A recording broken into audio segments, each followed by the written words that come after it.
السلام عليكم ورحمة الله وبركاته.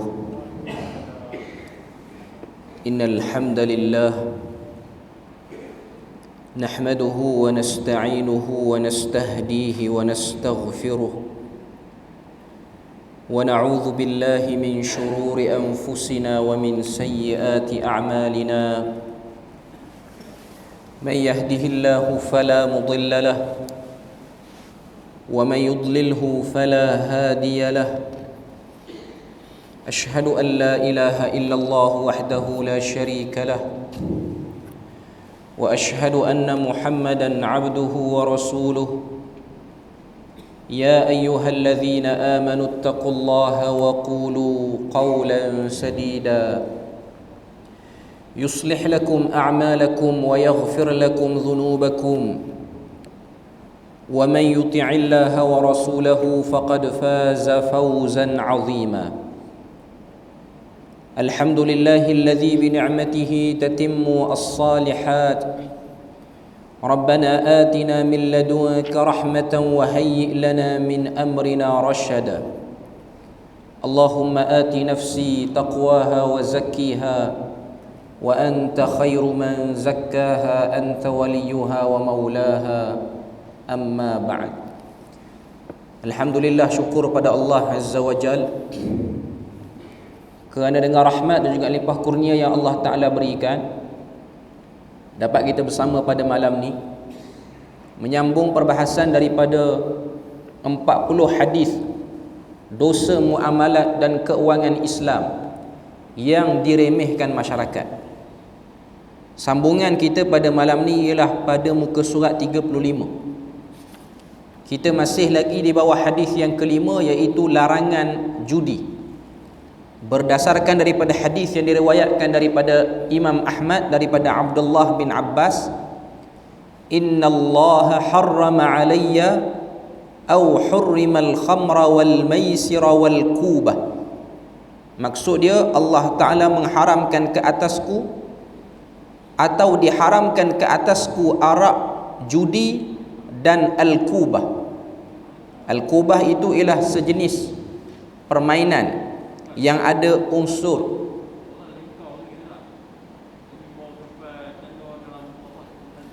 muka surat 50? Silap. Muka surat 31, betul. Saya sebut 51 tadi kan? Lajak lebih sikit. Okay.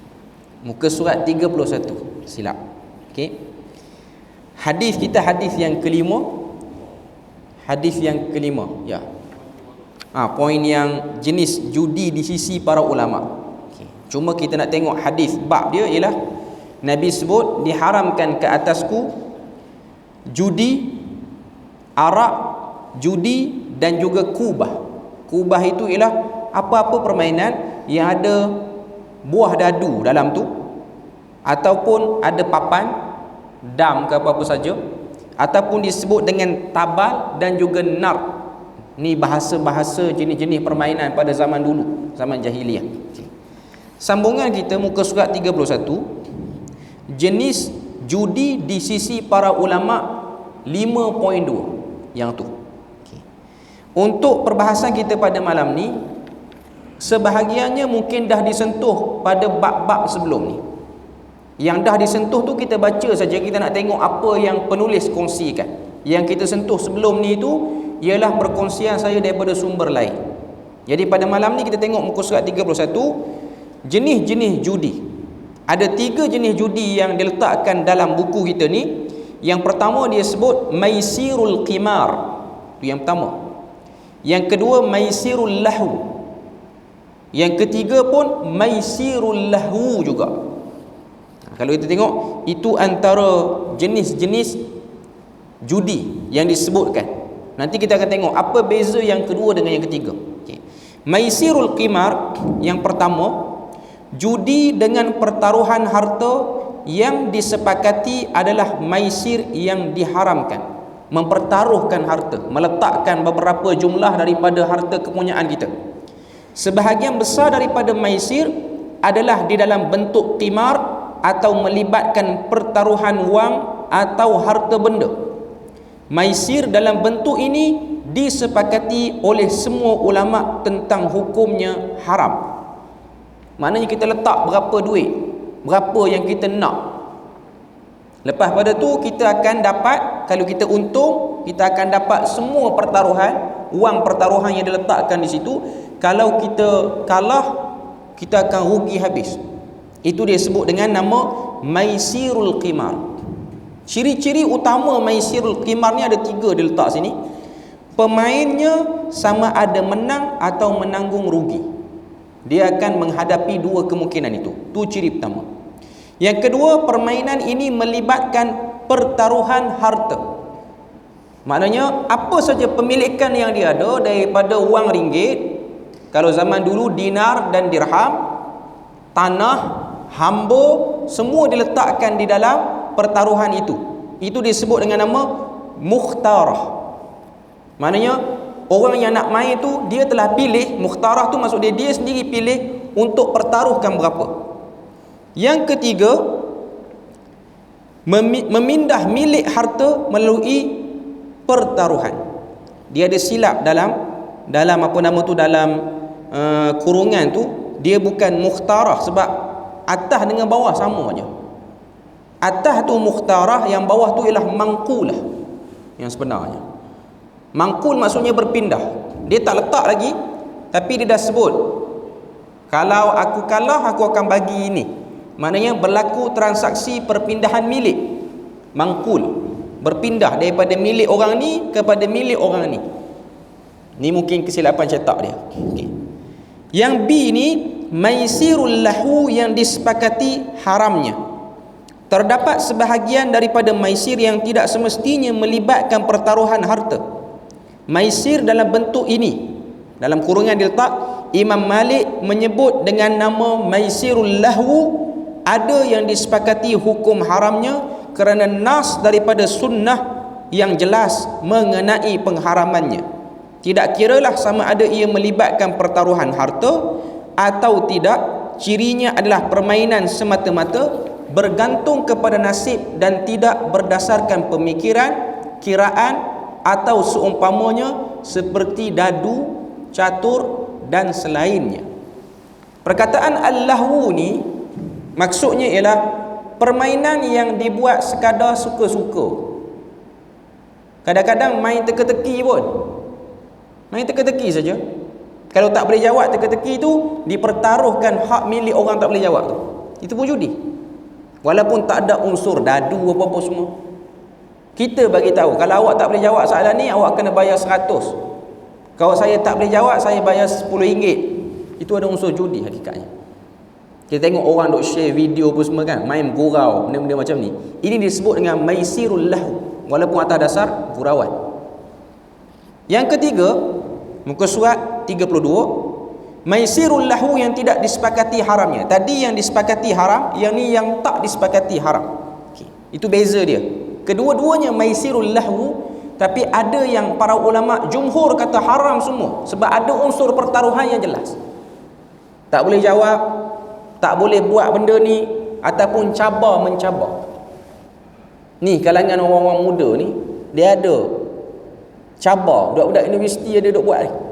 Dia tengok satu perempuan mana cantik, dia cabar kawan dia.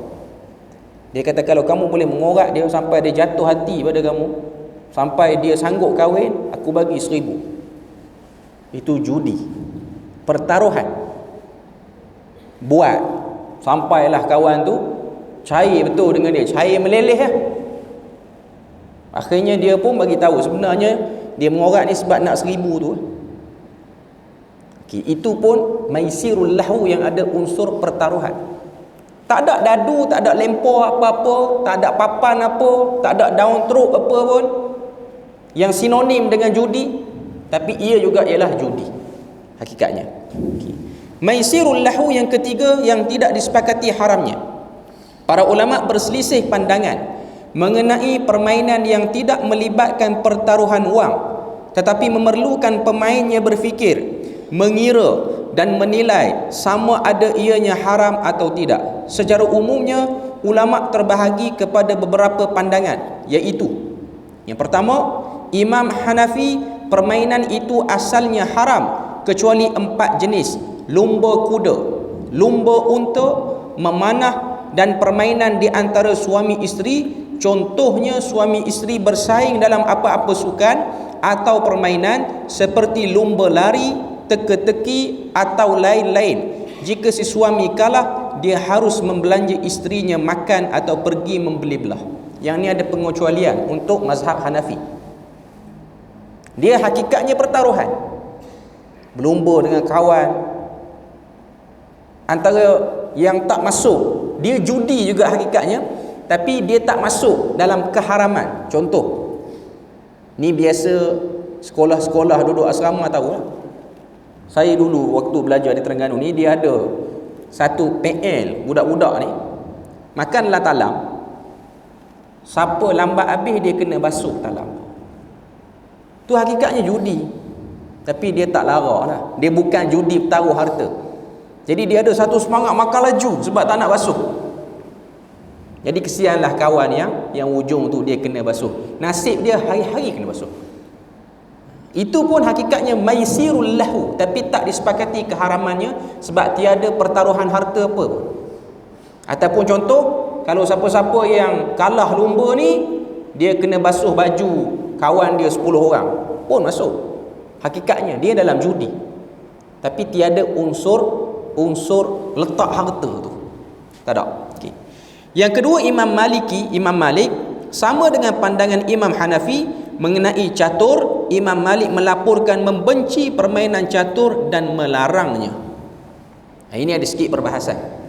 Bermain catur, kita tahu ramai orang masuk pertandingan catur ni. Mungkin sebahagian anak-anak kita pun main benda ni. Permainan catur hakikatnya ialah satu permainan yang memang diinspirasikan daripada pertarungan, peperangan antara Islam dan bukan Islam. Sebab tu dia ada warna putih dan hitam itu, perlambangan asalnya. Tapi kalau setakat bermain untuk mengasah daya pertahanan ataupun cara fikir kita ni makin ligat, tak apa.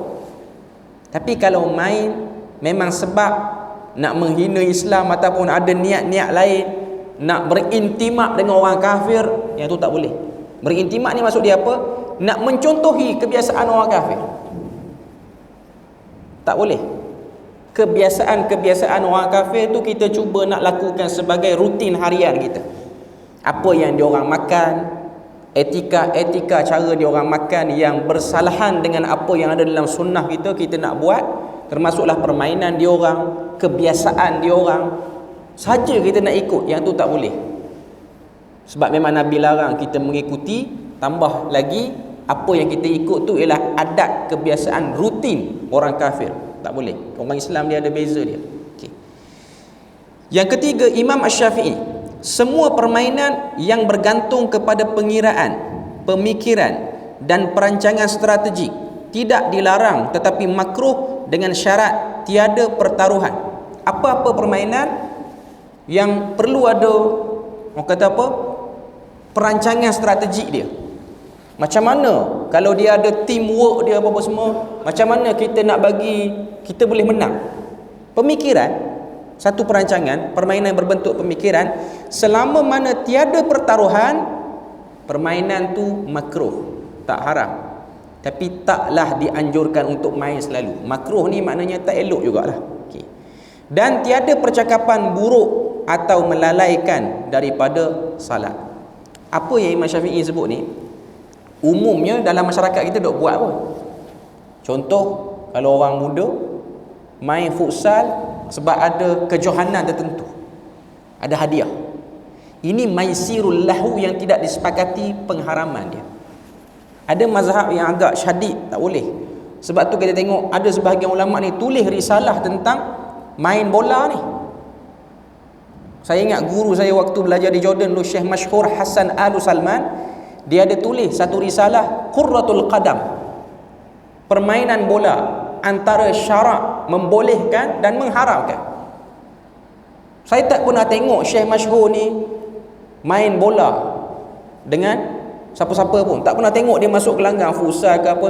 Tapi dia cerita bab bola dalam buku dia lebih daripada orang muda yang minat bola. Orang muda pun tak tahu sejarah main bola ni datang dari mana. Dia boleh teranglah buku dia, Al-La'bul Amriki Wal-La'bul Urubi, permainan bola di sisi orang Amerika, di sisi orang Eropah. Ada perbezaan dia.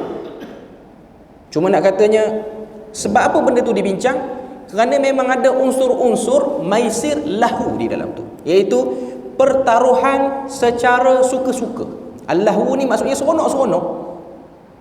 Hatta permainan budak-budak zaman kita kecil dulu pun main guli apa semua, tu pun hakikatnya ada pertaruhan. Kan? Siapa yang pandai dia dapat balik dengan guli banyak. Tu judi jugalah hakikatnya. Siapa yang kalah hilang habis buah guli dia. Cuma nak katanya itu tak disepakati pengharaman dia. Okay. Jadi Imam Syafi'i kata selama mana dia tiada percakapan buruk, main bola, tak marah orang, tak maki orang dan tak lalai daripada salat, ianya dibenarkan. Tapi tetap makruh. Okay. Imam Hanbali, seluruh permainan yang tiada pertaruhan harta selagi mana tidak mengandungi mudarat atau melalaikan daripada perkara fardu adalah pada asalnya harus. Mazhab Ahmad paling terbuka lah bab ni. Apa saja permainan ada unsur perlumbaan, pertaruhan, pemikiran strategi, selama mana ianya tiada pertaruhan harta, tak melalaikan, tak menyebabkan keluar waktu salat, dipersilakan untuk main. Tak ada masalah apa pun. Nak main bola apa pun, 7 sebelah ke, 10 sebelah ke, 11 sebelah ke, seorang sebelah pun silakan. Tak ada masalah. Apa saja mainan, yang penting tidak lalai daripada salat. Sebab memang kita tahu mazhab Ahmad bin Hanbal ni ialah mazhab yang mewajibkan bagi lelaki salat fardu berjemaah di masjid. Itu pandangan awal Imam Ahmad. Cuma di kalangan Hanabilah ni, mereka meringankan pandangan kedua, orang lelaki ni kena salat berjemaah walaupun tak di masjid, tapi dia salat dia tu tak sah kalau dia salat fardu seorang diri. Dia kena berjemaah. Sebab memang mazhab Ahmad ni menitik beratkan tentang salat jemaah. Jadi itu penting. Jadi bagi dia orang, apa saja salat mereka perlu jaga. Apa saja permainan mereka perlu jaga salat. Sebab tu kita tengok di Arab Saudi kan. Arab Saudi ni antara mazhab yang dia orang pegang ialah mazhab Ahmad. Taman permainan dia orang, futsal dia orang akan sediakan kemudahan untuk salat. Masuk saja waktu azan, waktu salat azan, terus salat berjemaah walaupun tak di masjid. Padang futsal tu pun salat. Sebab pandangan ni mewajibkan sahnya salat itu bagi lelaki khususnya dengan berjemaah. Jadi bagi mereka, apa-apa saja permainan yang tidak melalaikan daripada salat dibolehkan untuk bermain selama tiada pertaruhan harta. Jadi maisirullah yang tidak disepakati haramnya ni ialah berkaitan dengan permainan yang kita duk main hari-hari ni. Okay. Bentuk-bentuk judi moden yang tu tradisional. 5.3. Bentuk-bentuk judi moden. Yang pertama, pertandingan dan hadiah. Perkataan al-musabaqah dan beberapa perkataan lain yang ada kaitannya di atas membawa makna yang sama dengan perkataan pertandingan di dalam bahasa Melayu.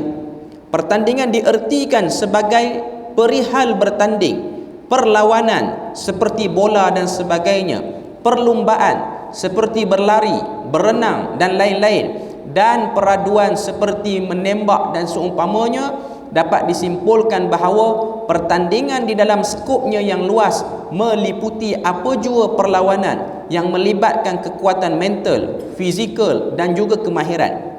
Kekuatan ini pula mungkin datang daripada manusia, haiwan, mesin atau gabungan antara elemen-elemen tersebut.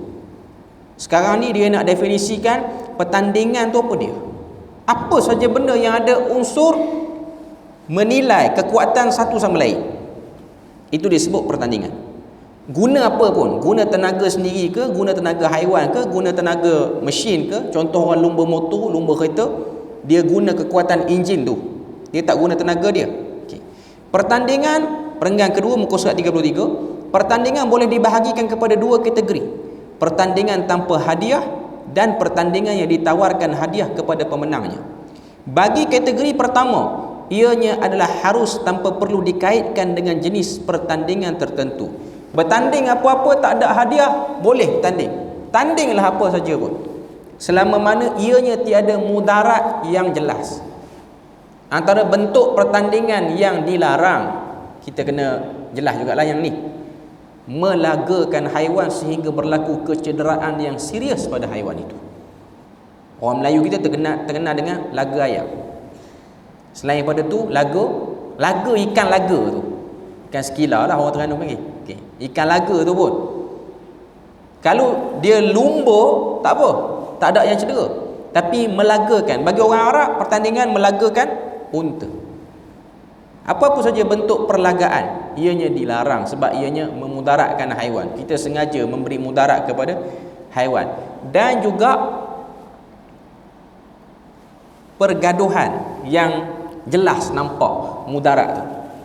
Orang bergusti dan juga orang bertumbuk, bertinju apa semua ni lah. Ini nak sebut sikit. Okay. Salah ke tidak musara'ah ni? Musara'ah ni maksudnya bergusti. Zaman Nabi ni memang ada orang-orang yang minat arena ini. Orang kita pun suka. Sebab tu kalau tuan-tuan tengok sekarang ni, orang suka tengok yang geng-geng pada Dagestan ni, yang masuk dalam apa tu, rim yang tumbuk tu lah sampai pecah muka apa semua tu. Okay. Saja-saja bertumbuk. Saja-saja bertumbuk. Boleh ataupun tidak. Hukum asalnya tak boleh tumbuk. Tapi kalau untuk memantapkan pertahanan diri tak apa. Tapi saya tengok yang tumbuk-tumbuk sampai pecah muka ni, memang dia ada niat dan keinginan untuk menjatuhkan pihak lawan. Kalau setakat berlatih, macam orang berlatih silat apa semua, dan pertandingan dalam silat apa semua tu, dia pun ada undang-undang tak boleh pukul itu ini. Yang tu okey lagi. Tapi yang ada yang jenis memang dia memang berniat nak mematikan lawan. Yang tu ada khilaf di kalangan para ulama. Sebab ianya ialah benda yang menumpahkan darah orang. Menumpahkan darah orang. Maknanya kalau pertandingan tu dia ada pengadil yang boleh kawal, selama mana tak berlaku penipuan dan berat sebelah, ianya dibenarkan. Sebab dia atas nama sukan semata-mata. Tapi kalau pertandingan yang memang berniat untuk buat itu ini, bahkan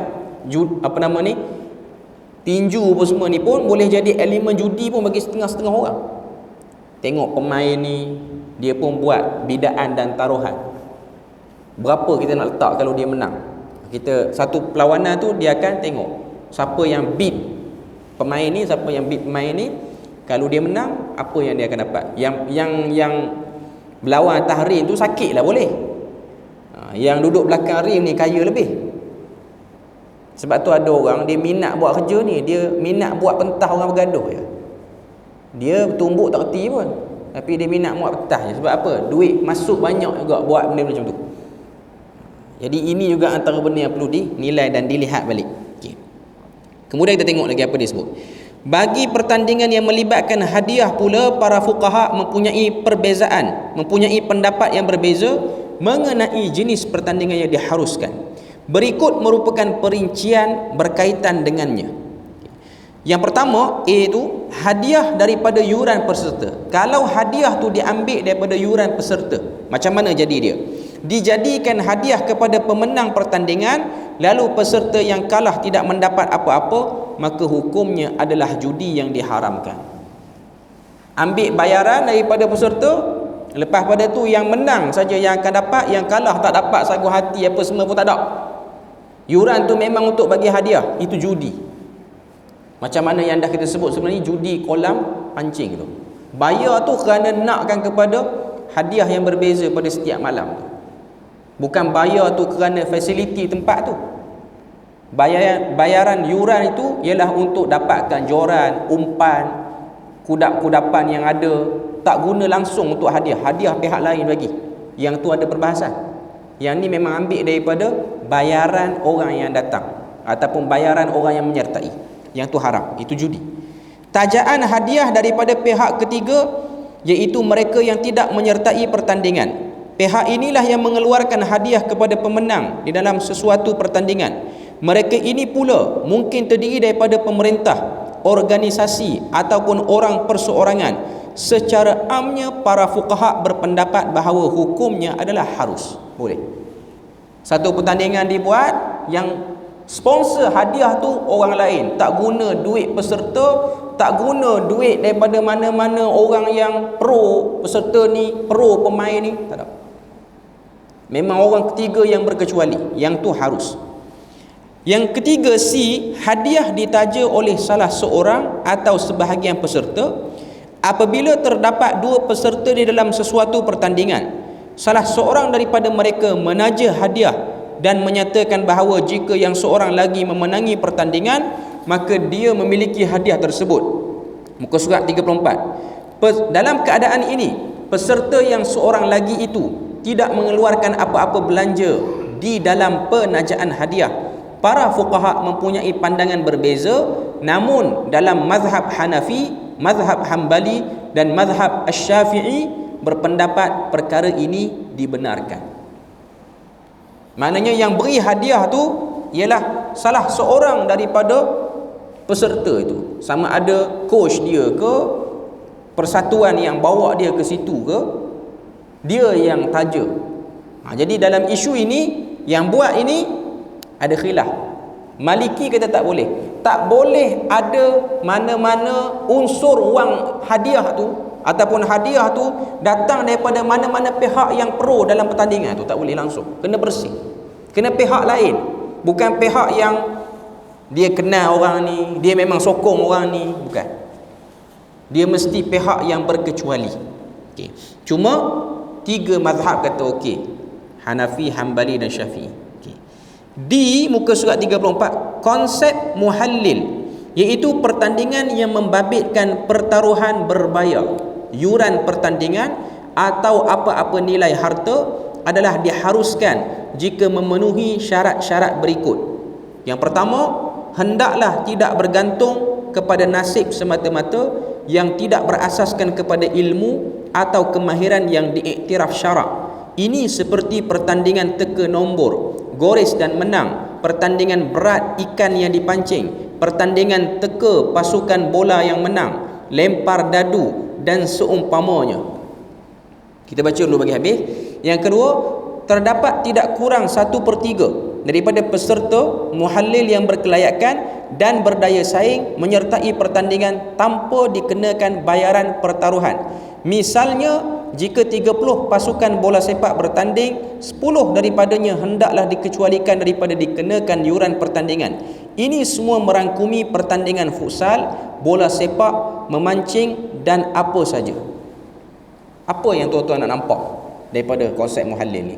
Ialah pembayaran yuran komitmen kepada orang yang nak menyertai.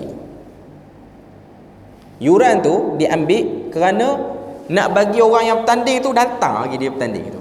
Ambil dulu. Nanti lepas bertanding bagi balik. Just untuk dapatkan dia punya kepastian sahaja. Ataupun yang kedua, yang kita biasa pergi pasar raya apa semua, beli dengan jumlah sekian, kita layak masuk pertandingan tu. Kita beli tu bukan menyumbang pada pertandingan tu, menyumbang kepada kedai tu, dia jual barang lain. Tapi syarat nak masuk pertandingan tu kena beli dekat kedai dia dulu. Tuan-tuan faham konsep tu? Kena beli dekat kedai dulu, barulah kita boleh nak teka berat ikan ni berapa, lepas tu nak gores dan menang ke apa-apa semua. Harta yang kita letak di situ tu bukan dipertaruhkan untuk pertandingan tu, tapi kita beli barang lain. Kita beli dekat supermarket apa-apa sama RM50, kita pun layak. RM50 kita tu bukan disumbang untuk pertandingan tu. Hadiah pertandingan tu duit orang lain, duit yang dikhususkan. Duit RM50 kita tadi tu ialah untuk meneruskan perniagaan dan kelayakan semata-mata. Macam kita pergi isi minyak lah, ada peraduan-peraduan apa-apa, kita pun layak masuk peraduan tu kerana kita isi minyak lebih pada RM50. Orang isi kurang tak dapat. Waktu kita isi tu bukanlah kita isi untuk membayar hadiah yang ditawarkan tu. Okay, faham konsep tu? Yang ni dibenarkan. Tapi kalau ambil daripada duit tu untuk pembelian hadiah, confirm dia ada unsur judi. Sebab kita memberi saham pada satu-satu pertandingan itu. Ataupun yuran komitmen yang diambil tidak menjadi judi juga, kerana ianya hanyalah untuk komitmen semata-mata. Ataupun satu lagi ialah yuran persediaan tempat, bukan untuk hadiah. Contoh nak menyertai larian tertentu ke, pertandingan apa-apa ke, kita kena bayar yuran. Yuran ni ialah untuk kita dapat t-shirt dia ke, peralatan-peralatan yang digunakan oleh semua peserta dalam pertandingan tu. Tapi tak masuk duit hadiah. Hadiah tak kacau. Untuk dapatkan apa-apa sajalah, cendera mata yang dia akan bagi semua orang ke apa semua. Okay, yang tu tak apa. Yuran untuk perkhidmatan yang dijelaskan oleh pihak penganjur, tiada masalah. Yang tu dibenarkan. Macam tuan-tuan masuk tempat orang main bowling, kena bayar. Kena bayar kasut dia, kena bayar berapa jam. Tapi waktu kita menang, tak dapat apa-apa hadiah pun. Kalah pun tak dapat hadiah apa juga. Melainkan memang dah dibuat pertandingan lah situ. Cuma nak katanya itulah konsep dia. Konsep dia macam tu. Kita masuk tempat permainan arcade apa pun macam tu lah juga. Kita kena bayar kemasukan dia. Tapi duit itu bukanlah untuk memberi apa-apa bonus kepada orang yang menyertai ataupun masuk dalam apa-apa permainan tu. Okay. Macam orang main futsal, dia kena bayar nak sewa futsal. Dia tong dengan kawan-kawan dia. Menang tak dapat apa, kalah pun tak dapat apa. Itu hanya untuk bayar perkhidmatan dan sewaan tempat semata-mata. Okay. Yang kedua, pertaruhan dalam peraduan. Pertaruhan yang diharamkan juga boleh berlaku dalam peraduan. Pertaruhan adalah perbuatan meletakkan sejumlah wang atau ganjaran lain untuk dijadikan rebutan antara dua pihak atau lebih yang mengakibatkan sebelah pihak sahaja yang untung, manakala pihak yang lain menanggung kerugian. Disebutkan dalam kitab Al-Mughni oleh Ibnu Qudamah, jika hadiah pertandingan itu datang daripada wang peserta, sama adalah bentuk yuran dan sebagainya, maka hal itu adalah haram kerana ia tergolong dalam perjudian nasib ataupun qimar. Mudah kita faham apa dia? Tikam. Pergi menikam. Contoh mudah, tuan-tuan kena tengok balik cerita Alibaba punya lapuk. Tuan-tuan kena tengok waktu Ibrahim pendek, gaji dia kena potong, apa idea nak bagi dapat duit gaji banyak? Dia buat peraduan tikam di pasar. Ada satu kertas Manila tu, 1, 2, 3, 4, 5, 6. 2 dia dah reserve. Tapi yang cerdiknya dadu tu semua nombor 2. Lemparlah macam mana pun, dialah yang dapat sebagai penganjur. Itulah yang disebut sebagai qimar. Walaupun dia sebut tikam 1,000 dapat 10,000 dirham, tikam 20,000 dapat 30,000 dirham, tu wayang semata-mata. Macam nombor ekor. Itulah mudah fahamnya. Tikam semata-mata, pergi letak, bayar RM2, tapi dia sebut tu boleh menang 20,000. Ada yang dapat, ada yang tak dapat. Tapi banyaknya tak dapat. Tapi dia ada satu perasaan ketagih nak main. Itu memang benda yang ada pada benda-benda yang haram ni, dia memang ada unsur ketagihan tu. Okey. Muka surat 35, isu berkenaan dengan insurans konvensional. Yang ni kita dah sebut sebelum ni. Kita dah sebut beza antara takaful dan juga insurans. Tapi kita bacalah apa yang dia sebut. Insurans konvensional. Hukum insurans nyawa konvensional. Persidangan Jawatankuasa Fatwa Majlis Kebangsaan bagi Hal Ehwal Agama Islam Malaysia kali ke-16 yang bersidang pada 15 hingga 16 Februari 1979 sudah membincangkan mengenai insurans. Persidangan sudah memutuskan bahawa insurans nyawa sebagaimana yang dikendalikan oleh kebanyakan syarikat insurans yang ada pada hari ini adalah haram dan sebagai satu muamalah yang fasad kerana akadnya tidak sesuai dengan prinsip-prinsip Islam, iaitu 3 yang ada dalam insurans ni mengandungi unsur gharar. Kita beli benda tak jelas, polisi keselamatan kita beli. Kalau kita selamat kita guna, kita tak guna, kalau kita tak selamat baru kita guna. Dan kadang-kadang waktu kita tak selamat tu kita bayar sikit, tapi pihak insurans tu kena bayar lebih. Bayar RM30 tapi cover sampai RM5,000. Gharar, tak jelas. Beli ni kena benda yang sama dekat lah nilai, lebih kurang macam tu. Okay. Yang kedua, mengandungi unsur judi, betting lah, maknanya pertaruhan nasib juga, untung ataupun rugi. Yang ketiga, mengandungi muamalah riba. Sebab memang ada orang dia tersepit sangat, dia tak ada duit, dia dah beli satu insurans ni, dia mari akal nak tipu syarikat insurans dengan sebab nak dapat duit cash banyak. Banyak kes orang buat macam ni. Dia ambil insurans keselamatan rumah tu. Jadi rumah dia ni ditanggung oleh pihak insurans, kalau ada kebakaran apa saja, dia akan dapat duit pampasan yang agak banyak. Jadi dia pun buat akal. Sebab duit pampasan yang bakal diberi oleh syarikat insurans tu banyak lebih besar daripada nilai rumah yang dia duduk sekarang. Dia pun buat akal, dia bakar rumah dia, tapi dia hapuskan bukti-bukti yang menunjukkan rumah tu dibakar oleh pemiliknya.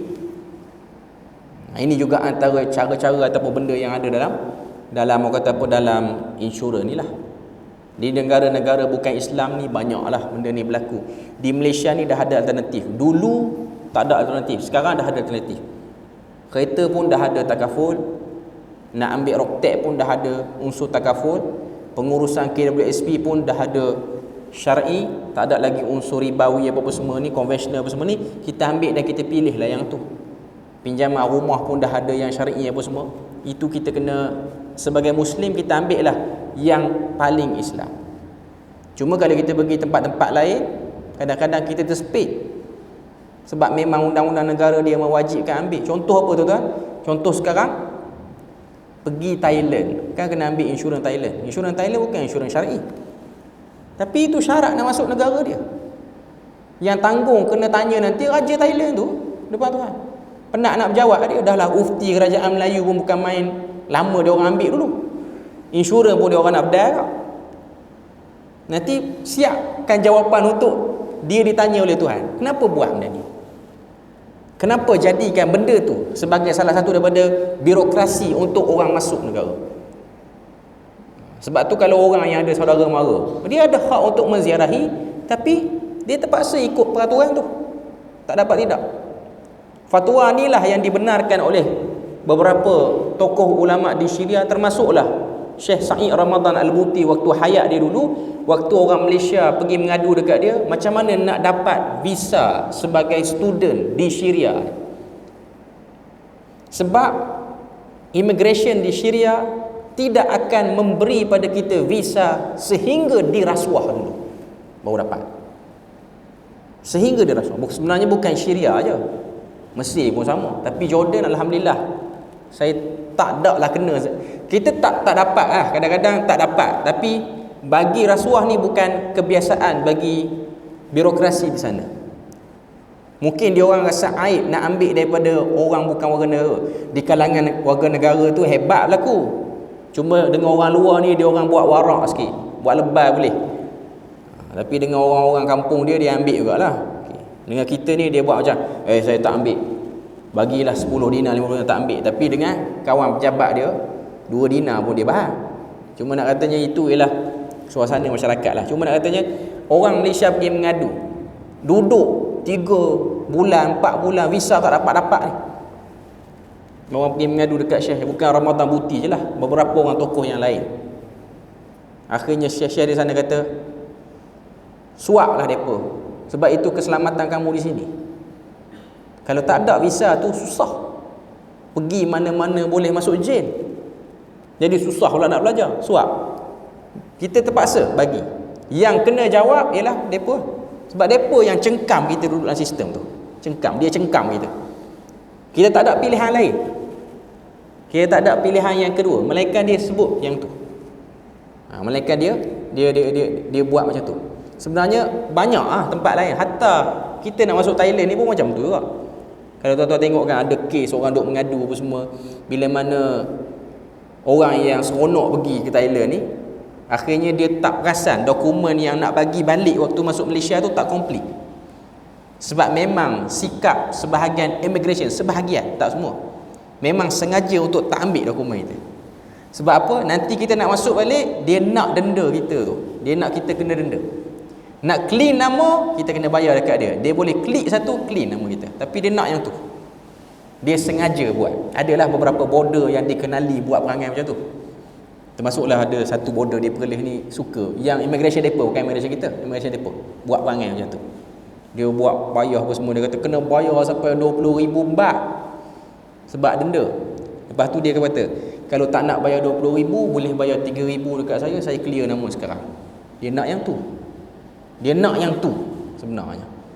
Jadi itu memang birokrasi di semua tempat. Tambah-tambah negara yang non-Muslim, kita terpaksa hadap benda macam ni. Jadi cara dia, kalau kita boleh dengan cara halal, kita bagi dokumen, bagi penuh. Kena perhati tengoklah. Jangan jadikan kita ni sebagai mangsa untuk dia makan pada kali akan datang. Jadi itu benda yang perlu dilihat jugalah. Itu antara bentuk-bentuk penipuan gharar dalam kehidupan seharian kita. Okey. Hukum insurans konvensional am. Muzakarah jawatan kuasa fatwa Majlis Kebangsaan bagi hal ehwal agama Islam kali 80 bersidang pada 1 hingga 3 membincangkan hukum insurans am. Kita baca lepas pada ni. Kita bagi laluan azan dulu.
Okey, kita sambung sikit je lagi.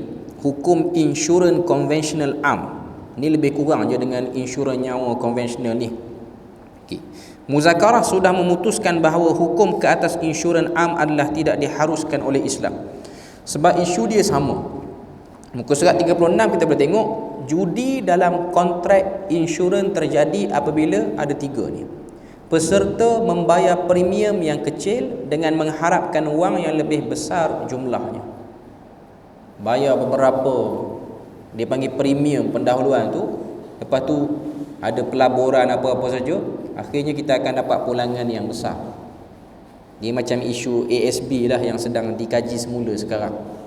Dalam fatwa Perlis ini masih lagi dalam perbincangan, belum selesai lagi. Sebab dulu kita benarkan, sekarang kita panggil balik wakil dia untuk penjelaskan balik macam mana flow dalam saham ASB ni, pelaburan ni macam mana.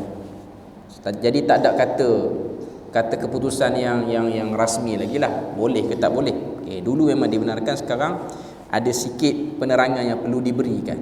Okay, tapi saya tak nak cerita lah, sebab saya pun tak tahu apa dia punya penjelasan seterusnya lepas daripada mesyuarat fatwa baru ni. Okay. Yang kedua, peserta hilang wang premium apabila the insured event, peristiwa yang ingin dilindungi itu tak berlaku. Macam kita sebut tadi lah, tak berlaku, tak sakit dia dengan sakit yang sepatutnya dia di cover tu, dia mati dengan penyakit lain, akhirnya duit yang dibayar bulanan apa-apa semua tu dapat mentah-mentah macam tu daripada syarikat insurans. Okay. Yang ketiga, syarikat akan rugi jika terpaksa membayar tuntutan yang melebihi jumlah premium yang diterima. Macam kes tadi lah, bayar kata apa kepada rumah yang dibakar dalam keadaan dihapuskan bukti. Tak boleh cari, wakil insurans tak boleh cari bukti yang dikatakan dia sengaja bakar. Akhirnya dia dapat bayaran yang sangat banyak, syarikat yang dirugi, sedangkan dia bayar sikit, tak sampai jumlah yang sepatutnya pun. Okey. Untuk minggu depan kita akan tengok sambungan dia muka surat 36, hukum menjadi ejen dan pampasan insurans konvensional untuk ahli waris. Yang ni mungkin antara isu yang penting jugalah untuk kita tahu, sebab memang ramai sekarang orang jadi ejen takaful dan insurans ni. Tapi yang tu kita sebut minggu depan. Kita berpada situ je untuk malam ni. Moga Allah Ta'ala beri rahmat dan berkat. Subhanakallahumma wa bihamdik, asyhadu an la ilaha illa anta wa astaghfiruka wa atubu ilaik. Wassalamualaikum warahmatullahi wabarakatuh.